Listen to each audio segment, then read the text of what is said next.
তো নমস্কার বন্ধুরা, শুভ সন্ধ্যা, সুপ্রভাত। আপনারা যেই সময় দেখছেন সেই হিসেবেই এটা জেনে নেবেন আপনাদের যে শুভেচ্ছা বার্তা দিলাম। তো আপনারা জানেন আমি ভবঘুরে আমি ব্লগ করে থাকি people, places, food and festival, মানুষ এবং ভ্রমণস্থান সম্পর্কিত। সেখানে যে আপবিট ট্যুর হয়, আর আমার মেইন ব্যাপারগুলো থাকে মানুষ নিয়ে। সেখানে আমার ইম্পালসটা বেশি থাকে, আমার আবেগটা বেশি থাকে, সেই নিয়ে করি, যার জন্য সেখানে আমার কোনো সুনির্দিষ্ট ভ্রমণ পরিকল্পনা সেইভাবে আমি দেখাতে পারি না। তো আমার ভবঘুরে বন্ধুরা যেমন দেখেন, সংসারী লোকেরাও দেখেন। তো সেই রেসপেক্টে সংসারী লোক যারা আগের থেকে পরিকল্পনা করে একটা সুনির্দিষ্ট জায়গায় ভ্রমণ স্থানে যান, তাদের জন্য আমি বলবো যে গৌতম দা আমার সুহৃদ, আমার বন্ধু, আমার দাদা, আমার প্রতিবেশী নিকটতম। এবং আমি যেটা জেনেছি অনেক দিন আগের থেকে, যে উনি একদম সুপরিকল্পিতভাবে এই ভ্রমণগুলো করে থাকেন, এবং উনিও ভীষণ ভ্রমণ পিপাসু, এবং ভারতবর্ষে এমন কোনো জায়গা নেই যে উনার থেকে সেই ইনফরমেশনগুলো পাওয়া যায় না।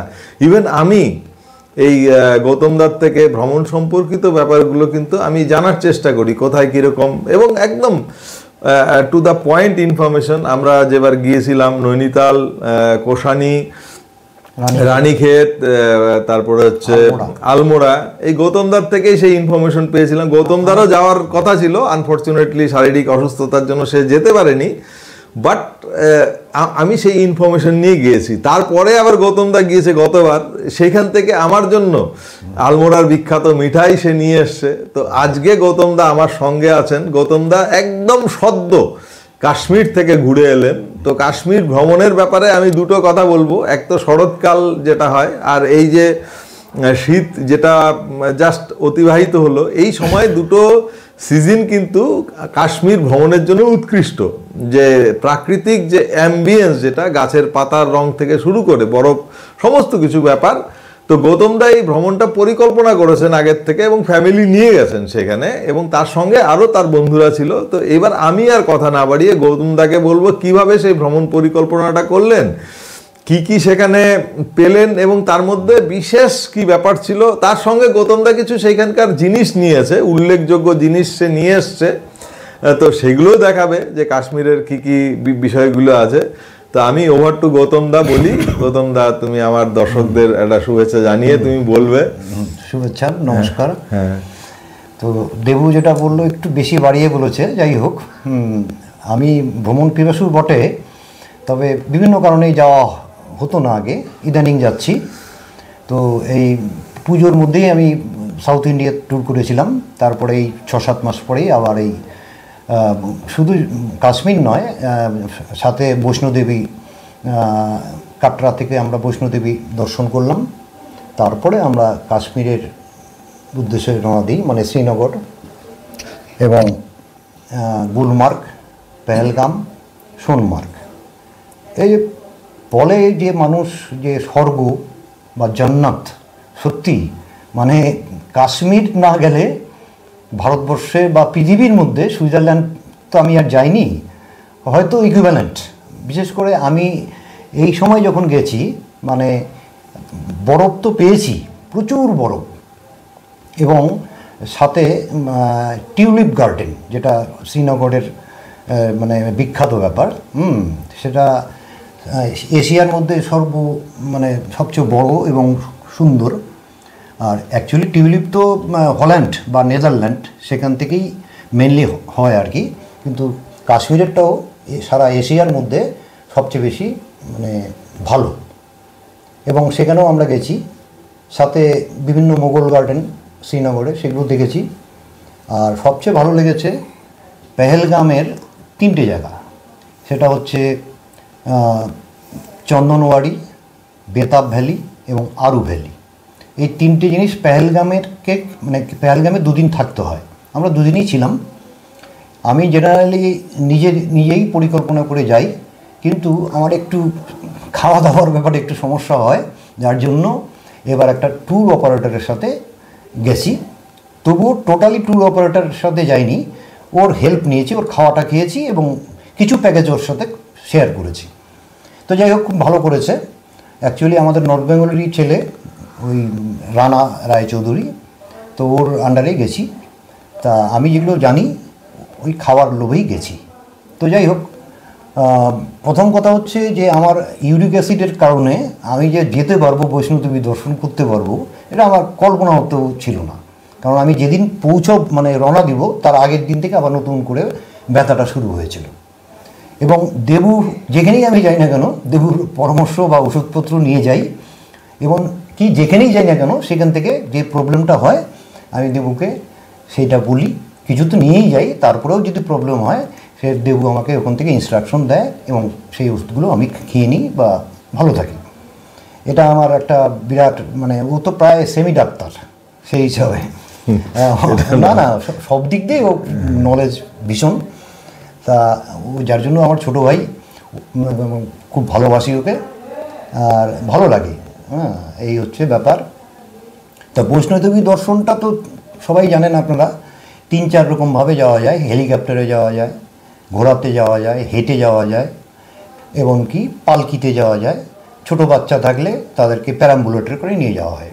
তা আমার পায়ের কারণে আমি ভাবছি যে আমি যেতেই পারবো না, কিন্তু কি মিরাক্কেল যে ওষুধগুলো আমি খেয়ে যাচ্ছিলাম, তাও একটা ওষুধের একটা সমস্যা ছিল, সেটা দেবু আমাকে বলেছিল, এবং সেটা খেয়ে ওই মাতা বৈষ্ণোদেবীর কৃপায়, হ্যাঁ কী বলবো, আমি খুব যে একবার ধর্মভীরু লোক তা না, তো যাই হোক সেখানে আমি মানে উতরে গেছি।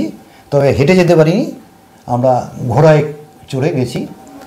তোমাকে মাঝখানে একটা আমি ইন্টারাপ্ট করব, সেটা হচ্ছে তুমি যদি শুরুতে বলে দাও দর্শকদের সুবিধা হবে, তোমার প্ল্যানটা কদিনের ছিল? প্ল্যানটা ছিল হচ্ছে 12 রাত্রি 13 দিন, মানে নিউ কুচবিহার থেকে নিউ কুচবিহার পর্যন্ত। নিউ কুচবিহার থেকে নিউ কুচবিহার। আর এই যে প্ল্যানটা তুমি কতদিন আগে করেছো? প্ল্যানটা 4 মাসের আগে, যখন ট্রেনের টিকিট এইসব ব্যাপার আছে। আর নিত্য নতুন মানে প্রচণ্ড রাশ হচ্ছে এখন কাশ্মীরে। কারণ ব্যাপারটা হচ্ছে যে এখন সেই গণ্ডগোলটা আর নেই এখন, যার জন্য প্রচণ্ড রাশ হচ্ছে কয়েক বছর ধরেই, এবার আরও বেশি ছিল। আর শীতটা এবার অনেক পরে পড়েছে কাশ্মীরে। কাশ্মীর উপত্যকায় যেটা হয়েছে ওটা তো ডিসেম্বরের দিকে হয়, তাই এবার অনেকটা পরে মানে বরফ টরফগুলো পড়েছিল, যার জন্য আমরা পূর্ণ মাত্রায় পেয়ে গেছি। সে জেসিবি দিয়ে বরফ সরিয়ে রাস্তা তৈরি করছে, তার সাথে আমি আবার টিউলিপ গার্ডেনের ব্যাপারটাও পেয়ে গেছি। তো মানে প্রথম যে দর্শনীয় স্থান সেটা তুমি গেলে হচ্ছে বৈষ্ণোদেবী। প্রথমে হচ্ছে মানে কাটরাতে নামলাম আমরা, হচ্ছে প্রথমে এখান থেকে রাজধানীতে গিয়ে দিল্লিতে নামলাম, 3-4 ঘন্টা পরে ওখানে শ্রী শক্তি এক্সপ্রেস একটা আছে, ওটা বৈষ্ণোদেবীর উদ্দেশ্যেই, ওটা না ওই মান নামেই ওটা বোধ হয় ওই ট্রেনটা, টোটাল এসি ট্রেন। যাই হোক খুব ভালো ট্রেন, বিফোর টাইমে পৌঁছে দিল। কাটরা স্টেশনটা অদ্ভুত, মানে এত সুন্দর, এবং সেনাবাহিনী নিয়ন্ত্রণে, খুব পরিষ্কার পরিচ্ছন্ন। যাই হোক ওখানে পৌঁছে আমার যে ট্যুর অপারেটর সে আমাকে রিসিভ করলো, এবং তাকে তো চিনতাম না, মানে যে ছেলেটিকে পাঠিয়েছে সে বলেছে ওখানে একটা বিরাট বড় একটা জাতীয় পতাকা লাগানো আছে। তা আমাকে বললো যে জাতীয় পতাকার সামনে চলে আসবেন আপনি। তা আমি জাতীয় পতাকার সামনে চলে আসি। যাই হোক এইভাবে করে আমরা হোটেলে পৌঁছে যাই, সেদিন রেস্ট নিয়ে তার পরের দিন সকাল 6টার সময় বেরিয়ে যাই।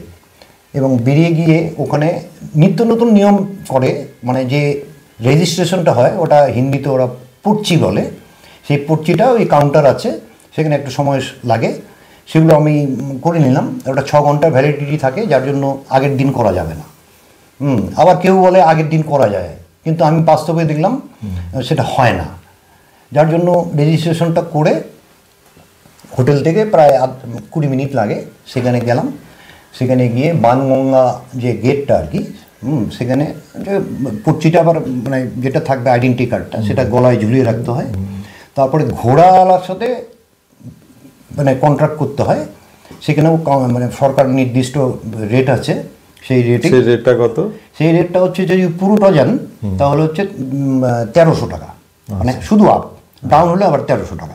এবার আমার ইচ্ছা ছিল হচ্ছে আমি অর্ধকুমারী মানে অর্ধেক রাস্তা সেখানে পর্যন্ত আমি হেঁটে যাব, তারপরে বাকিটা ব্যাটারির কারে যাব। ব্যাটারির কার কয়েক বছর হলো চালু হয়েছে, কিন্তু সেটা জেনারেলি 10 দিন 15 দিন 20 দিন আগে অনলাইনে করতে হয়। এবার অফলাইনের সুযোগ প্রায় নাই বললেই চলে। কিন্তু এবছর ট্যুর অপারেটরও বলেছে, এবং বিভিন্ন ভিডিও দেখেছি আমি ব্লগগুলো, তাতে ওরা 15 দিন 20 দিনের কথাই বলেছে। কিন্তু এবার কি হয়েছে, যখন করতে গেছি তখন দেখা গেল 2 মাস আগেই এগুলো সমস্ত টিকিট বুক হয়ে গেছে। সুতরাং সেটা আর উপায় নেই। আর আমার পায়ে একটু সমস্যা ছিল, বয়সও হয়ে গেছে, তো এই কারণে আমি টোটালটাই ঘোড়াতে গেছি, ঘোড়ায় চড়ে, এবং এসেছি হচ্ছে ঘোড়ায় চড়ে। তাহলে তুমি মাঝখানে আরেকটু বলবে যে হেলিকপ্টার যে সার্ভিস, হ্যাঁ, হেলিকপ্টার সার্ভিস হচ্ছে ওটাও 2 মাস আগে করতে হয়। সেটার মানে যদি আবহাওয়া খারাপ থাকে তাহলে কিন্তু আবার দুদিকই সমস্যা, বন্ধ হয়ে যেতে পারে। তখন আপনি এদিকেও যেতে পারবেন না, ওদিকেও যেতে পারবেন না। ভাড়া কত হেলিকপ্টার? হেলিকপ্টারের ভাড়া নিয়ার অ্যাবাউট 3000 শুধু যাওয়া, আসা আবার ওই একই। আর হেলিকপ্টারে গেলে তো সেটা কোনো চার্ম থাকে না একদম। হ্যাঁ, আমরা ঘোড়ায় গেছি তবু কিছুটা ছিল। আর পালকিতে যাওয়াটা আমি এটাকে ঠিক বয়স হয় না আমার, মানে আর ব্যাপারটাও আমার কাছে মনে হয় কিছুটা ভালো লাগে না। তো যাই হোক, 14 কিলোমিটার যাওয়া এবং 14 কিলোমিটার আসা, অদ্ভুত অভিজ্ঞতা। সেখানে নানান ধরনের লোক, আমার থেকে অনেক বেশি বয়স্ক লোক, এবং যাদের শারীরিক মানে অসুবিধা আছে, বাচ্চা নিয়ে, বাচ্চাদের আবার প্যারামোলেটার করে নিয়ে যায়, আর যদি ভারী কিছু থাকে সেগুলো নিয়ে যায়। যাই হোক, এরকম করে ব্যাপারটা হয়ে গেল। আমার মানে মা বৈষ্ণোদেবী আমাকে কৃপা করেছিল, যেহেতু আমার শারীরিক পরিস্থিতিটা, মানে পায়ের কন্ডিশনটা খারাপ ছিল, আমি যেতে পেরেছি। যাই হোক, সেখান থেকে কাটরা থেকে আমরা চলে গেলাম হচ্ছে ট্যুর অনুযায়ী পেহেলগাম। পেহেলগামে যেতে কয়েক কিলোমিটার আগের থেকে আপেল বাগান পড়বে, শত শত আপেল বাগান। কিন্তু এই সময় আমরা তো আপেল পাইনি, শুধু গাছগুলো দেখেছি। এবং আপেল বাগানের সামনে ওই আপেলের জুস টুস কিনতে পাওয়া যায়। এবং আপেলের সময়টা সেপ্টেম্বর অক্টোবর, মানে অ্যাকচুয়ালি আগস্টের শেষের থেকেও শুরু হয়, কিন্তু সেপ্টেম্বর বেস্ট, মানে অটম টাইমে। এখন হচ্ছে স্প্রিং টাইম চলছে। ওই আপেল এখন কি হয়েছে আমরা দেখেছি, ওই আপেল গাছগুলোর মধ্যে মানে প্লাস্টিকের আপেল ঝুলিয়ে রেখেছে, এটা আপেল গাছ, এটা আপেল গাছ বোঝার জন্য। আমার যারা সাথে ছিল, আমার ফ্যামিলির বা ওই আপেল গাছ, আমি বললাম না এটা আপেল না, ওইটা জানি। এবং ওইখানে জুস খেতে হবে। এবং সমস্ত কাশ্মীরের যেটা সবচেয়ে উল্লেখযোগ্য জিনিস সেটা হচ্ছে কাওয়া। এই সেই কাওয়া দেবু আমাকে আনতে বলেনি, আমি এটা দেবুকে প্রেজেন্ট করছি। আরে বাপ রে বাপ, এটা তো আমি এটা প্রেজেন্ট করছি। এটা হচ্ছে শিলাজিৎ। এটা দেবু আমি বলেছিলাম। এটা আমি এবার শিলাজিৎটা কি, এটার কিন্তু একটা মেডিসিনাল এফেক্ট আছে। এবং কাওয়া যেটা বললো সেটা ইনস্ট্যান্ট এনার্জি, এবং শিলাজিৎটা হচ্ছে একটা কন্টিনিউশন।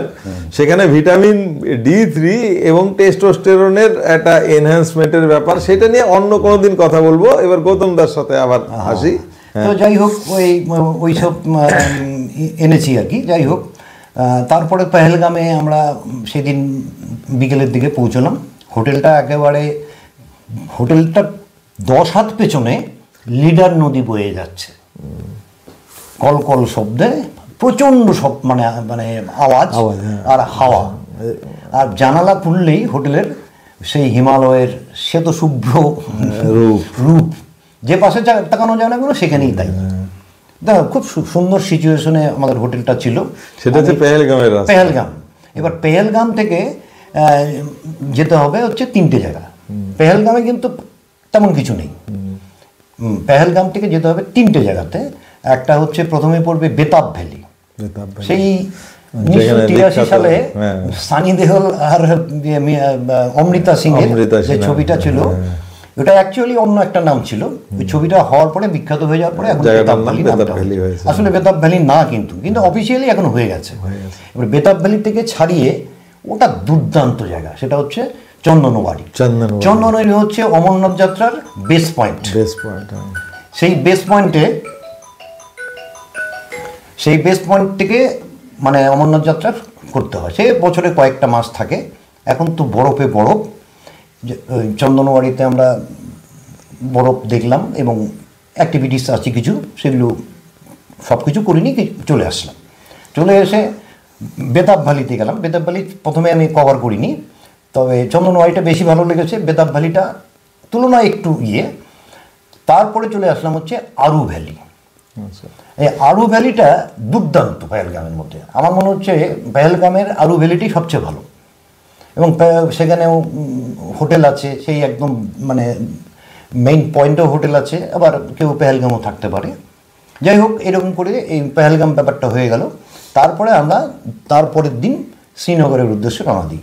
এবার শ্রীনগরের উদ্দেশ্যে যখন রওনা দিই তখন মানে এইটা এতক্ষণ অবধি কাটরার থেকেই যাত্রাটা হচ্ছে? কাটরার থেকে পেহেলগাম যাওয়ার উদ্দেশ্য হচ্ছে কিছু কিলোমিটার কম পড়ে। আচ্ছা, সেটা আমার সাথে মিলে গেছে ট্যুর অপারেটরের, তা নাহলে হয়তো 50, 30, 40 কিলোমিটারের আবার বাড়তি হয়ে যেত আপ ডাউন। সেদিক দিয়ে উনি ঠিক করেছেন। আমি উনি না করতো আমি হয়তো সাজেশন দিতাম, এখন শুনলে সেটা তাদের ব্যাপার। তো যাই হোক, এবার পেহেলগাম থেকে যখন আমরা শ্রীনগরের উদ্দেশ্যে যাই, সেখানে আরও কিছু দর্শনীয় জিনিস আছে, অবন্তিপুরা, আর কিছু মন্দির টন্দির আছে, এবং জাফরানের ক্ষেত দেখানো যায়। এখন তো জাফরানের সময় না, কিন্তু আমাদের ক্ষেতটা দেখালো। আর তার কিছু দূর পরে ওই যে সেই মানে পুলওয়ামার যে মানে ব্যাপারটা হয়েছিল না, যে জঙ্গি হানা, হ্যাঁ, তাই আমি বললাম ড্রাইভারকে যে আমার পার্সোনাল গাড়ি ছিল, আর ওরা অন্যান্য মানে যারা টুরিস্ট ছিল মানে আমাদের দলে ট্রাভেলার গাড়িতে ছিল। তা নিচের গাড়ি থাকলে যেখানে সেখানে নামা যায়, এই একটা সুবিধা পাওয়া যায়, যার জন্য একটু বেশি পয়সা লাগলে ওটাই আমি প্রেফার করি। তারপরে আমরা ওখানে গিয়ে এই যে আমাদের উইলো গাছের যে ক্রিকেটের ব্যাট সেগুলোর প্রচুর ফ্যাক্টরি আছে ওখানে, সেগুলো দেখলাম। তারপরে এই যে কাওয়া আর এই যে শিলাজিৎ নিলাম, এগুলো হচ্ছে ওই মানে শ্রীনগরে ঢুকতে হয়তো 20 কিলোমিটার আগে এইসব দোকান, সারি সারি দোকান, এবং অথেন্টিক দোকানই আছে। এগুলো জম্মু কাশ্মীরের মানে গভর্নমেন্টেরই অ্যাপ্রুভড জিনিস, এখানে লেখাও আছে। তাই এবার মনে হচ্ছে এগুলো মানে জেনুইন সার্টিফাইড। এর আগে আমার অভিজ্ঞতা আছে, আমি আমি এখান থেকে কার্ড ফার্ড নিয়ে এসেছি। আমরা ইচ্ছা করলে অনলাইনেও নিতে পারবো, সেটাকে আমি তোমাকে পরে বলবো। তাদের কন্ট্রাক্ট নাম্বার, তার ভিজিটিং কার্ড, বিল সবই নিয়ে এসেছি আমি। তো এই করে আমরা শ্রীনগরে চলে গেলাম। শ্রীনগরে পৌঁছে, শ্রীনগরের শহরের মধ্যে তো কয়েকটা জিনিস আছে। প্রধান হচ্ছে যে ডাল লেক। এবার ডাল লেকের যখন শুরুটা, আমরা ডাল গেটের সামনেই ছিলাম, সেই শুরুটা কিন্তু খুব একটা ভালো না, সেখানটায় খুব নোংরা, খুব একটা ভালো না। কিন্তু ডাল লেকটা বিশাল পরিধি, বিশাল বিস্তৃতি, এবং শেষের দিকে যখন ঘাট নাম্বার 20, 25 ওই দিকে যাওয়া যাবে, সেখানে শিকারা খুব একটা রাইড হয় না। শিকারা রাইডটা ওই যেখানে ওদের ব্যবসা হয়, ওই মিনা বাজার ওইসব জায়গায় নিয়ে যাবে, ওটা কমার্শিয়াল ব্যাপার। ওখান থেকে জিনিস কেন, ওরা খুব ইন্টারেস্টেড ওখানে। তাই করে গেলাম। ওখানে যাওয়ার পরে তারপরে ওখানে হচ্ছে বিখ্যাত শঙ্করাচার্যের মন্দির। হ্যাঁ, শঙ্করাচার্যের যে আমাদের আছেন, তো এই শঙ্করাচার্যের মন্দির হচ্ছে খাড়া খাড়া 300 সিঁড়ি। সেই 300 সিঁড়ি মানে একটু অসুবিধা হয়, দুবার একটু রেস্ট নিয়ে যেতে হয়, সেটা দেখলাম। সেখান থেকে সেই উপরে পাকদণ্ডি মানে ইয়েতে রাস্তায় যেতে যেতে শ্রীনগর শহরটাকে পাখির চোখে দেখা যায়। হেলিপ্যাড দেখা যায়, এই হচ্ছে মানে ইয়ে দেখা যাচ্ছে, শিকারাগুলো দেখা যাচ্ছে, ডাল লেক একদম ছবির মতো ছোট ছোট ছোট ছোট সুন্দর সুন্দর ড্রোন শট যেরকম হয় ওরকম। যাই হোক, ওটা দেখলাম। দেখে টেকে আমরা চলে গেলাম হচ্ছে টিউলিপ গার্ডেন। টিউলিপ গার্ডেন আমাদের একটু লাকটা খারাপ, এই সময় টিউলিপ গার্ডেনটা খুলে যায়। 23 তারিখে এবার খুলেছিল, আমরা 23 তারিখেই গেছিলাম, কারণ আমাদের ট্যুর প্রোগ্রামটাই এরকম ছিল। 20 তারিখে খোলার কথা ছিল। আমি একবার এক জায়গায় দেখে আর কি আমি ট্যুর অপারেটরকে বললাম যে 20 তারিখ তো হচ্ছে না। বলে না, আমিও দেখলাম 23 তারিখে খুলবে। আমি তাহলে প্রোগ্রামটাকে আপনি এইরকমভাবে করুন। দ্যাট মিনস শ্রীনগরকে কেন্দ্র করে আপনি দুটো জায়গায় যাবেন। একটা হচ্ছে গুলমার্গ, একটা হচ্ছে সোনমার্গ। এবার গুলমার্গ যেটা, সেটা আমার মতে সমস্ত কাশ্মীরের মধ্যে সবচেয়ে বিউটিফুল জায়গা হচ্ছে গুলমার্গ। ও যদি 100 পায়, তাহলে 99 বা 98 হচ্ছে সোনমার্গ। এবার গুলমার্গের ব্যাপারটা হচ্ছে, এখানেও একটা ব্যাপার আছে, গল্প আছে। ওখানে গন্ডোলা রাইড, মানে সেটাকে বলে হচ্ছে রোপওয়ে যেটা, সেখানে 2 মাস আগে টিকিট বুকিং করতে হবে অনলাইনে। অফলাইনের কোনো সুযোগ নেই। হাজার হাজার পর্যটক দেখতে যাচ্ছে, কারণ এখন কাশ্মীর শান্ত পরিবেশ, মানুষ যাচ্ছে। তা আমরা 2 মাস আগেই টিকিট কেটেছিলাম, এবং আমি নানানভাবে অবজার্ভ করলাম যে 13,500 ফুট হচ্ছে সেকেন্ড পেস, সেখানে একটু শ্বাসকষ্টর প্রবলেম হতে পারে। আর আমার একটু প্রবলেম ছিল, যার জন্য আমি ফার্স্ট ফেজটাই কভার করেছি, এবং ফার্স্ট ফেজেই যথেষ্ট, সেকেন্ড ফেজে যেতে হয় না। এবং যারা অতি উৎসাহী তারা যাবেন। ওই সেকেন্ড ফেজ থেকে যেটা দেখা যায় কার্গিল পয়েন্ট সব দেখা যায়। ওখান থেকে মাত্র 23 কিলোমিটার হচ্ছে পিওকে, মানে কাশ্মীরের যে পিওকে বলে,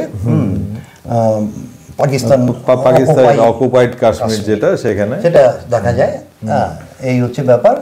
এবার সোনমার্গ থেকেও ঘোড়ায় করে থাজিয়ার গ্লেসিয়ার যাওয়া যায় এবং সেখানে মহারাজা যে হরি সিং আছেন, সেই হরি সিং এর প্যালেস অ্যাকচুয়ালি শ্রীনগর শহরে, সেটা এখন বন্ধ আছে, অনেক দিন হয়ে বন্ধ আছে, যার জন্য আমরা দেখতে পারিনি। কিন্তু ওই গুলমার্গের থেকে অনেকটা উঁচুতে, আমি তো খবর রাখি এটা, যার জন্যই একটা গাড়ি ভাড়া করে, ওখানে খুব বেশি লোক যায় না, দেখলাম একটু কম লোকই গেছে। সেখানে হচ্ছে ওই মহারাজার ওটা গেস্ট হাউস, কাঠের তৈরি, এত বছর আগের কাঠের তৈরি, সেগুলোর ছবি টবি তুলে নিয়ে এসেছি। সে জানালাগুলোর পাশেই বরফ পড়ে আছে, জানালাগুলো খুলতে পারছে না, দরজা খোলা যায় না, এই অবস্থা। এই বেলচা দিয়ে বরফ টরফ সরিয়ে এসব করা হচ্ছে আর কি। যাই হোক, ওটা দেখলাম গুলমার্গের ব্যাপারটা। এবার তারপরে গুলমার্গ থেকে টাংমার্গে যাওনি তো? না, ট্যাংমার্গ হয়ে যেতে হয়তো। ট্যাংমার্গে জুতো প্লাস হচ্ছে ওই জ্যাকেট ফ্যাকেট ভাড়া নিয়ে ওখানে ওই যে ওখানে বিখ্যাত হোটেলটা আছে ওই বড় কাঠের, তো যেখানে সেখানে আমাদের জ্যাকেট দরকার হয়নি, কারণ আমরা অনেক কিছু নিয়ে গেছিলাম। কিন্তু একটা জুতো লাগবে, জুতো মানে গামবুট, না হলে ওখানে যাওয়া অসম্ভব ব্যাপার। আর গামবুটের ব্যাপারটা হচ্ছে, এটা আমি জানতাম, গোড়ালি দিয়ে ওই জায়গাটাকে নাহলে স্লিপ কাটতে হয়, মানে টো দিলেই কিন্তু স্লিপ কেটে গেল, পায়ের ডিস্টার্ব ছিল, এই জন্য আমি খুব সতর্ক ছিলাম। আমাদের টিমের সবাই একাধিকবার পড়ে গেছে গামবুট পরা সত্ত্বেও। তো যাই হোক, ওখানে কিছু দোকানপাটও আছে, ম্যাগি ট্যাগি খাওয়া যায়, চা কফি, তারপরে কাওয়াটা ওখানে খাওয়া যায়, মানে খুবই এটা বিখ্যাত, ইমিউনিটি পাওয়ারটা বাড়ায়, যেটা নিয়ে এসছে গৌতমদা, আরেকবার দেখাই, মানে এটা একটা বিরাট ব্যাপার। আমি তো আগের থেকেই প্ল্যান করেছিলাম, আমার জন্য নিয়ে আসছি, আমি দেবুর জন্য নিয়ে আসছি, এবং আরো একজন দুইজনের জন্য নিয়ে আসছি। তো এই হচ্ছে ব্যাপার গেল, এটা গুলমার্গ। এবার সোনমার্গ হচ্ছে অপোজিটে। গুলমার্গ হচ্ছে ওখান থেকে 45 কিলোমিটার শ্রীনগর থেকে, আর 81 কিলোমিটার হচ্ছে সোনমার্গ। সেই সোনমার্গে আমাদের নিজস্ব গাড়ি যাবে, কিন্তু সোনমার্গ থেকে আবার ওদের ইউনিয়নের গাড়ি নিতে হবে। কিন্তু ইউনিয়নের গাড়ি নেওয়ার আমাদের প্রয়োজনই হয়নি, কারণ আপনি যদি স্বর্গে যেতে চান, তার কাছেই স্বর্গ রয়ে গেছে, মানে বরফটা ওইখান থেকে শুরু হয়েছে, সুতরাং ওই রাস্তাও বন্ধ, আর যাওয়ার কোনো মানে হয় না। সেখানে গেছিলাম, সেখানে জুতো টুতো পরেই যেতে হয়, জ্যাকেট পরার খুব একটা প্রয়োজন ছিল না, কারণ সেদিন রৌদ্রোজ্জ্বল ছিল, মানে একেবারে সানি ওয়েদার, যার জন্য যত বরফই থাক না কেন, ভেতরে যদি জামা কাপড় থাকে তাহলে খুব একটা অসুবিধা হয় না, কিন্তু পায়ে অসুবিধা হয়, যার জন্য পায়ে মানে উলেন মোজা লাগবে, আর হচ্ছে ওই গামবুট লাগবে। হাত মোজা আর একটু ঠান্ডা পড়লেও লাগে, তা আমার প্রয়োজন হয়নি। তো ওটা দেখলাম, স্নো বাইক করলাম, একবার উঠে চলে গেলাম। ওদের রেটের কোনো ঠিক নেই, কারো কাছ থেকে 800 নিচ্ছে, কারো কাছ থেকে 1000 নিচ্ছে, কারো কাছ থেকে 1500 নিচ্ছে। আমি ব্যাপারটা জানি দেখে দালালের চক্করে খুব একটা পড়িনি, আবার কিছুটা পড়েছি, তা না হলে অনেক লাইনে যেতে হবে। সেখানে আমি 1000 টাকা দিয়ে আমি উপরে উঠেছিলাম, 15 মিনিটের মতো লাগে। তারপর সেখানে তুমি 2 ঘন্টা থাকো, কোনো ব্যাপার নেই, ফটো টটো তোলো, প্রাকৃতিক দৃশ্য দেখো, এসব দেখো, দুর্দান্ত জায়গা, ওই হেভেন হেভেন একেবারে যাকে বলে। সেখানে গিয়ে ফটো টটো তুলে তারপরে আমরা আবার লাইনে দাঁড়াতে হবে। আমি যে স্কুটিতে গেছি তার কোনো মানে নেই যে আমাকে সেখানেই যেতে হবে, সিরিয়ালি যেটা পড়বে সেখানেই আসতে হবে, সেটা ছবি টবি তুলেছি। এই গেল হচ্ছে সোনমার্গের গল্প। আর শ্রীনগরের গল্পটা কিন্তু সম্পূর্ণ শেষ হয়নি, মাঝখানে একটুখানি ভুল হয়ে গেছে। শ্রীনগরে ওই যে টিউলিপ গার্ডেন যখন গেলাম, ফুল ফ্লেসে কিন্তু টিউলিপ এবার ফোটেনি, মানে এই সময়, এখন ফুটে গেছে এই 5-7 দিনে, কারণ আমি গেছিলাম এখান থেকে 15 তারিখে, শীতটাই ডিলে তো, যার জন্য। আর বাইদি ভাই বলে দেই, টিউলিপ গার্ডেনটা বিখ্যাত কেন আমরা জানি, আমাদের যে অন্তত আমরা যেই বয়সে উত্তম কুমার, সরি অমিতাভ বচ্চন এবং রেখা সিলসিলা, হ্যাঁ সেইটা কিন্তু ওই টিউলিপ গার্ডেনে হয়েছিল। আর এই টিউলিপ গার্ডেন পৃথিবী বিখ্যাত হচ্ছে নেদারল্যান্ড বা যাকে হল্যান্ড বা নেদারল্যান্ড। আর মাঝখানে একটা কথা বলে দিই, যে গৌতমদা অবশ্যই হয়তো এটা বলেনি, অ্যাকনোলেজ করবে, যে গৌতমদার কিন্তু একটা সিনেমার ব্যাপারে মারাত্মক ব্যাপার আছে, সেটা নিয়ে আরেকদিন গল্প করবো আমার দর্শকদের। এবং গৌতমদার একদম কোন সিনেমা কোথায়, হ্যাঁ গৌতমদার পিরিয়ডের, এখনকার হ্যাঁ এটা আমি ভেবেছিলাম যে গৌতমদার মুখ থেকেই শুনি টিউলিপ গার্ডেন শোনার আগে যে সিলসিলা বলবে অমিতাভ বচ্চন, যাই হোক ওর সন তারিখ, পরিচালক, মিউজিক ডাইরেক্টর সমস্ত কিছু বলে দেবে, কিন্তু সিলসিলার শিব হরি হচ্ছে মিউজিক ডাইরেক্টর, হ্যাঁ এই যে বলে দিল, অসাধারণ গান। এবার বাইদা ভাই ওই গুলমার্গে একটা শিব মন্দির আছে, সেই শিব মন্দিরটার মধ্যে একটা বিখ্যাত রাজেশ খান্নার গান ছিল আপকি কসম ছবির, জয় জয় শিব শঙ্কর কাটা লাগে না টঙ্কর, তো সেখানে ছিল সবুজ ঘাস, মানে তখন মানে উইন্টার ছিল না, কিন্তু আমরা তো এখন বড় সেখানে যেতে আমাদের অনেক সমস্যা হয়েছিল, কারণ ওই বরফ ঠেলে যাওয়া, কিন্তু আমার ওই যেহেতু সিনেমার একটা ব্যাপার আছে, এখানে শুট হয়েছিল, আর আমি একটু রাজেশ খান্নারও ভক্ত আর কি, মানে ট্র্যাডিশনাল, আমাদের যে বয়স বা গৌতম দা আমার থেকেও সিনিয়র, ওই সময় রাজেশ খান্নাই ছিল, এখন অমিতাভ তো সবে শুরু হলো, হ্যাঁ তারপরেই, কিন্তু শুরুর যে সেন্সটা নায়ক সেটা হচ্ছে সুপারস্টার রাজেশ খান্না, যার পর 15টা ছবি মিনিমাম সিলভার জুবলি হয়েছিল, যেটা নাকি আজ অবধি কারো হয়নি। তো যাই হোক, সেখানে ওটা করলাম, ওই টিউলিপ গার্ডেন দেখলাম। এবার বিভিন্ন মোগল সম্রাটের কিছু গার্ডেন আছে, সবাই জানেন, শালিমার বাগ, নিশাত বাগ, চশমে শাহী, পরিমহল, এগুলো সবই অসাধারণ, কিন্তু মানে এত সুন্দর তৈরি সেই জিনিসগুলো, সেগুলো স্টিল নাও আছে। এখন যারা অনেক আগে গেছেন তারা তো দেখেছেন, এখন অনেক বেশি ডেভেলপ হয়েছে। এবং এই যে জম্মুর থেকে যখন আপনি কাশ্মীর মানে শ্রীনগরের দিকে যাবেন, এই যে টানেল পড়বে, যেমন নাকি শ্যামাপ্রসাদ মুখার্জির টানেল 9.2 বা 9.5 কিলোমিটার, প্রায় 14 মিনিট লাগে ওই টানেলটাকে ক্রস করতে। এছাড়াও 5 কিলোমিটার, 7 কিলোমিটার, 2 কিলোমিটার প্রচুর টানেল হচ্ছে এবং আরও হচ্ছে, এবং সেই জন্য প্রচুর জ্যাম ট্যাম হয়, যার জন্য অনেক আগে থেকে বেরিয়ে যাবেন। মানে আপনার যদি ফেরার ট্রেন 7 ঘন্টা জেনারেল লাগে, আপনি 10 ঘন্টা ধরে নেবেন। আমরা প্রায় 10 ঘন্টা আগে বাফার টাইম রাখতে হবে, বাফার টাইমটা রেখে নিতে হবে, কারণ ওখানে দেখা গেল সেনাবাহিনীর কনভয় চলছে একবারে 50 খানা, তা আপনাকে তো দাঁড়াতেই হবে, যার জন্য ওগুলো একটু সমস্যা হয়। এই গেল হচ্ছে শ্রীনগরের ব্যাপার। গুলমার্গ সোনমার্গ বললাম, আর তার আগে বৈষ্ণোদেবী কথা বললাম। তবে পরিকল্পনা করলে ঠিক 4 মাসের আগের থেকে এগুলো পরিকল্পনা করতে হবে। আমরা ফ্লাইটে এখান থেকে তো নেই, কলকাতা থেকে ফ্লাইট আছে শ্রীনগরে, আর দিল্লি থেকে আছে। তো এবার ফ্লাইটে গেলে কি হবে, এই যে জম্মুর থেকে যে শ্রীনগরে যাবেন, এই সব দৃশ্যগুলো আর দেখতে পারবেন না, এটা অন্যরকম দৃশ্য দেখবেন, সেই ছোট ছোট করে। এখানে মাঝখানে একটা কথা বলি আমি, যে আমরা যারা ভ্রমণ পিপাসু, আমাদের একটা থাকে ডেস্টিনেশন আর একটা হচ্ছে জার্নি। আমি মনে করি ডেস্টিনেশনের থেকে জার্নিটা কিন্তু বেশি এক্সাইটেড, তাই তো? তো এইবার আরেকটা কথা জিজ্ঞেস করব, যে আমার দর্শকদের জন্য, এই যে ভ্রমণ পরিকল্পনা যেইভাবে তুমি গেলে, বললে যে ফ্লাইট, তারপরে এই করে তুমি একটা ওটা করেছিলে, একটা ট্রাভেল এজেন্সির সাহায্য তুমি নিয়েছিলে, খাওয়াটা যেন ঠিকভাবে হয়। তোমার তো ভ্রমণ পরিকল্পনা, তোমার থেকে ট্রাভেল এজেন্সিও ভালো বলতে হবে, যাই হোক।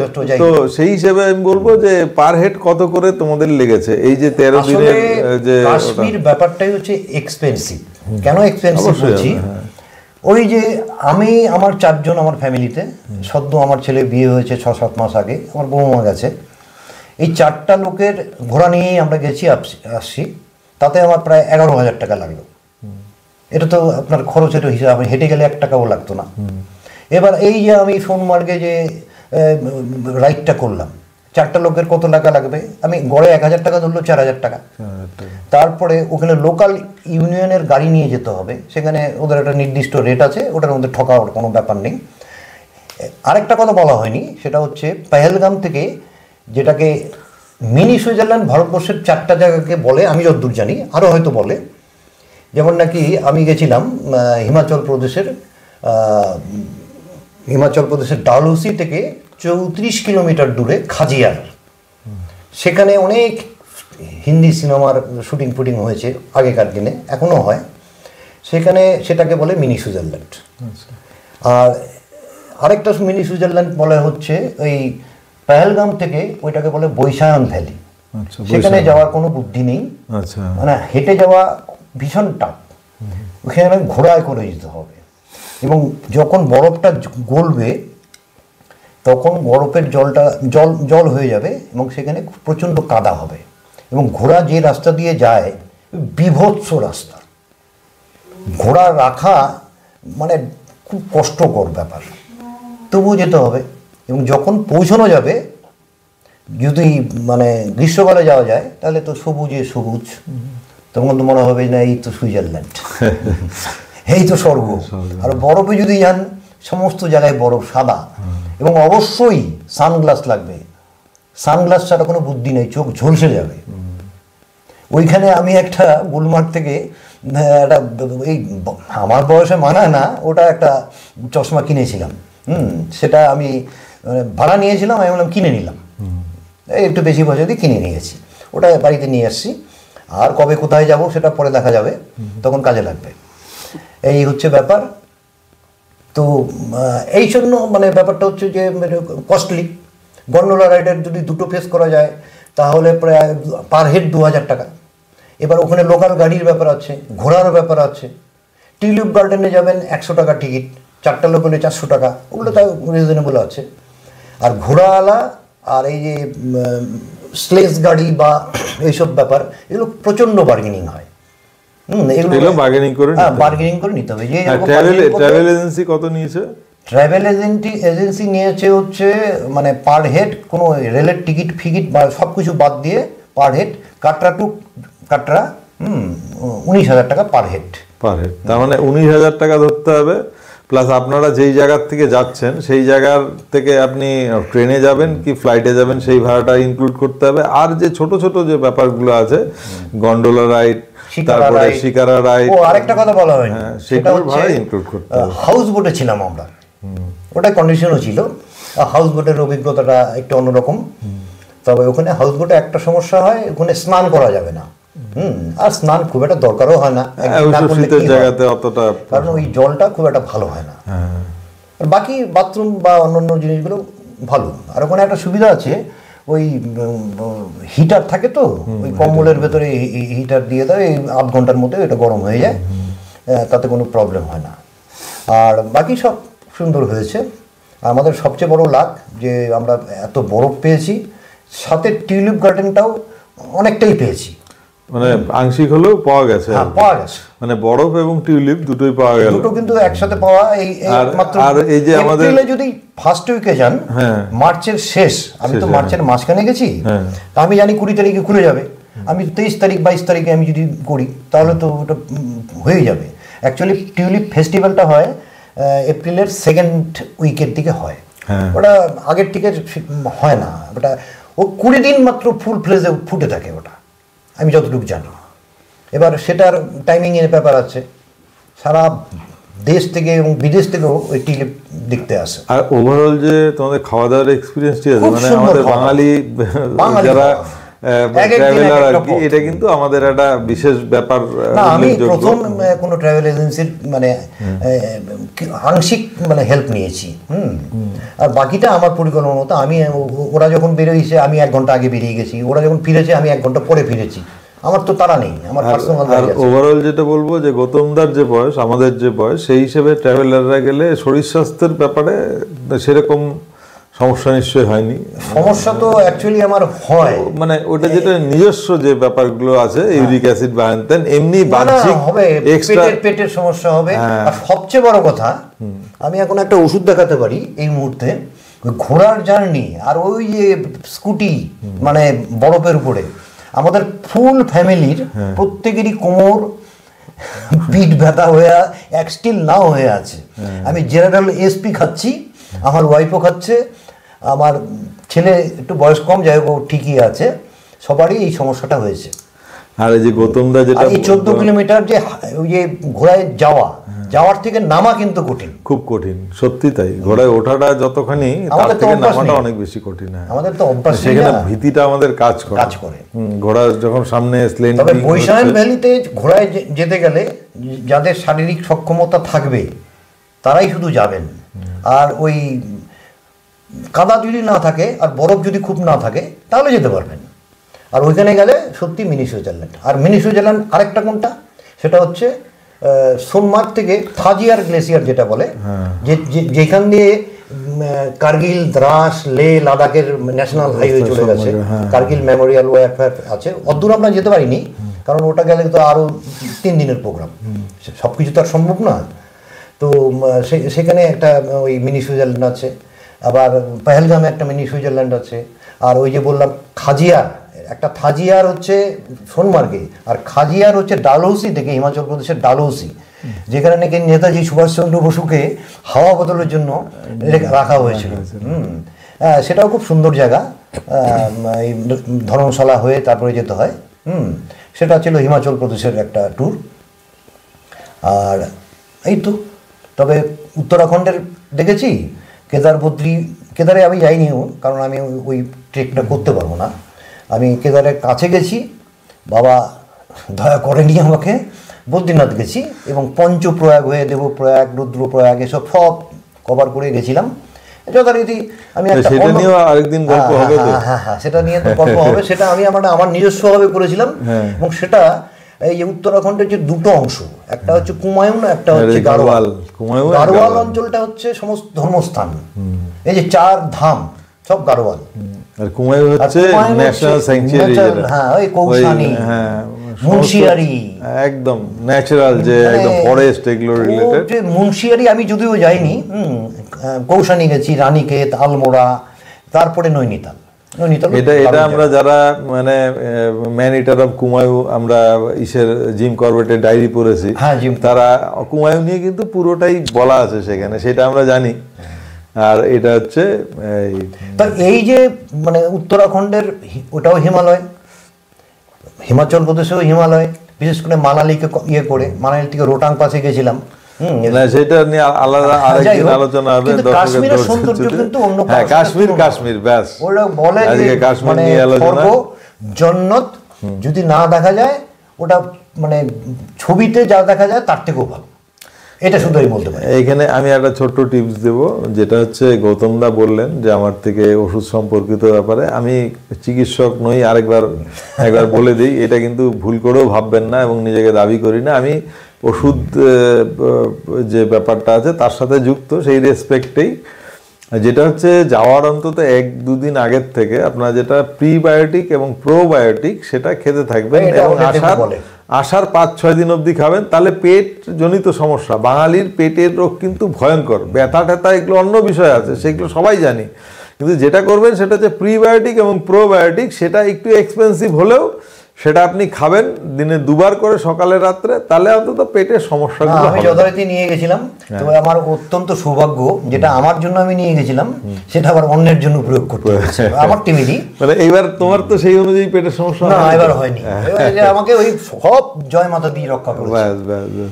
আর উত্তরাখণ্ডেতেও তুমি আমাকে বাঁচিয়েছো, ওই সমস্যা হয়ে গেছিল যখন আমি রুদ্রপ্রয়াগে যাই। তারপরে আমি ওখানে ধারী দেবী মন্দির আছে, যে নাকি যেই মন্দিরটা 4টা ধামকে রক্ষা করে।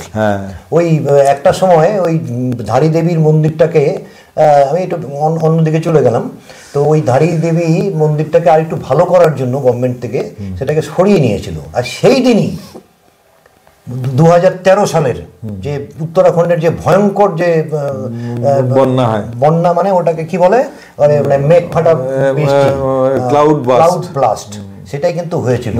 এবং তখন সবাই সঙ্গে সঙ্গে আবার সেই ধারী দেবীর মন্দিরটাকে ওখানে স্টপ। আমি ব্যাপারটা জানতাম, যখন আমার এই শারীরিক সমস্যাটা হলো, আমি দেবুকে তার আগে ফোন করেছিলাম। দেবু আমাকে খুব গালাগালি করলো যে তুমি কেন ওই ওষুধটা নিয়ে যাওনি।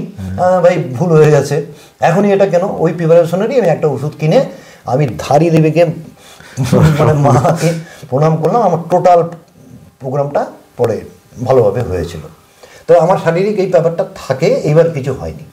ওই ব্যথাটা তো থাকবেই, ঘোড়ায় চড়ার অভ্যাস নেই, 14 কিলোমিটার যাওয়া, 14 কিলোমিটার আসা, তারপরে এই সিঁড়ি ভেঙে যাওয়া আসা নানান জায়গায়, তো প্রবলেম হবেই, বয়স হয়ে গেছে।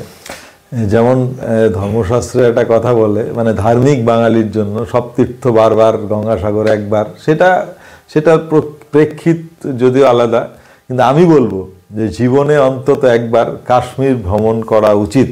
এবং কাশ্মীর ভ্রমণের স্মৃতি আপনার সারা জীবন থাকবে। আমি যদিও একাধিকবার করেছি, তারপরেও বলবো, এবং গৌতম দা এই যে কথাগুলো বললেন সেই রেসপেক্টে আর কিছু কিছু কথা বললেন, এই যে ভ্রমণ, কাশ্মীর ভ্রমণের শেষে গাড়োয়াল, কুমায়ুঁ, উত্তরাখণ্ড, সেগুলো নিয়ে আলাদা স্পেসিফিক আলোচনা হবে আরেকদিন।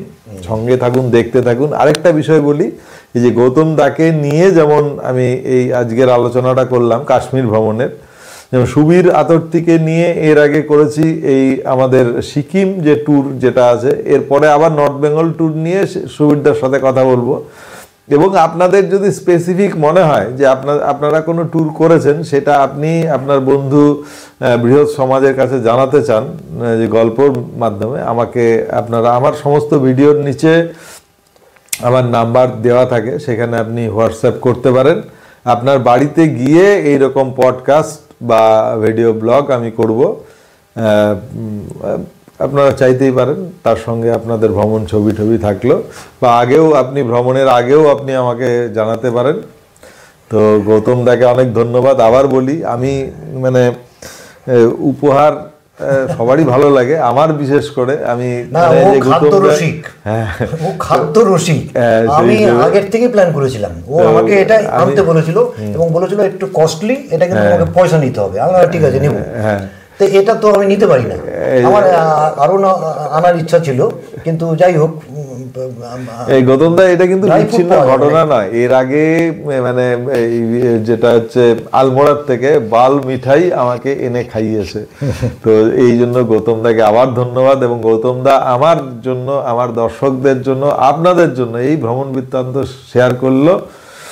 এর পরের যে গৌতম দার সাথে আরেকটা হবে উত্তরাঞ্চল নিয়ে, হ্যাঁ, তার জন্য অপেক্ষা করুন। ধন্যবাদ, দেখতে থাকুন, সঙ্গে থাকুন, ভবঘুরের সঙ্গে থাকুন। গৌতম দা এবং গৌতম দার নাম্বারও এখানে থাকবে। হ্যাঁ, আপনাদের যদি মনে হয় যে কোনো বিষয় নিয়ে আপনারা জানতে চান, একদম স্পেসিফিক বলি, আমি নিজে গৌতম দার থেকে অ্যাডভাইস নেই, আপনারাও গৌতম দার থেকে ভ্রমণ বিষয়ক এই যে ট্যুর রিলেটেড ব্যাপারগুলো একদম স্পেসিফিক গৌতম দার থেকে পেয়ে যাবেন। যাই হোক, একটু দেবু বেশি বললো। সবশেষে একটা কথা বলি, আমি অত বোদ্ধা না, ইন্টারেস্টেড, যে ব্যাপারটা হৃদয় থেকে আসে সেগুলোকে মনে করে রাখার চেষ্টা করি। অনেকে এই জিনিসটা দেখে যায়, ভুলে যায়, কিন্তু ভেতরে নিতে হবে। তো সেই ভেতরে নেওয়াটা আমি হয়তো রাখতে পারি, যার জন্যই আমি পরবর্তীকালে বলতে পারি। আর একটা কথা, শেষ কথা, সেটা হচ্ছে কাশ্মীরে কিন্তু সব সময় যাওয়া যায়, এক এক সময় এক একটা রূপ, একদম তাই। এই জন্যই কাশ্মীর হচ্ছে পৃথিবীর স্বর্গ। এই জন্য বরফের সময়টা সবচেয়ে ভালো।